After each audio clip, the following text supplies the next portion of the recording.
আড়াই পারার মতো রাসূল পাক সাল্লাল্লাহু আলাইহি সাল্লাম তাহাজ্জুদের নামাজে শেষ করে ফেলতেন। এক এক রাকাতে এমন হয়েছে, এক রাকাতের মধ্যে রাসূল পাক সাল্লাল্লাহু আলাইহি সাল্লাম সূরা বাকারা পড়েছে আড়াই পারা। আমরা কি রাসূলের উম্মত না? সবাই উম্মত না? রাসূল পাক সাল্লাল্লাহু আলাইহি সাল্লাম যদি এতটুকু পড়ে, রাতের বেলা একটা পৃষ্ঠাও তো আমার পড়া দরকার। পড়া দরকার আছে কিনা বলেন?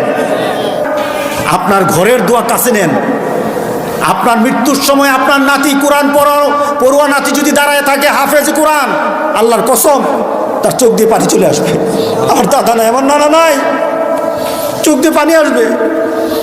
আপনার ছেলেটা যদি কোরআন বলা হয়, সে কোরআন পড়ে পড়ে আপনার জন্য দোয়া করবে। আর যেখানেই নেন, যেখানেই যতটুকু তাদেরকে তরবিয়ত যদি না দিতে পারেন, শিক্ষা যদি না দিতে পারেন, আল্লাহর কসম সন্তান দিয়ে উপকার পাবেন না, আখিরাতে বিপদে পড়বেন।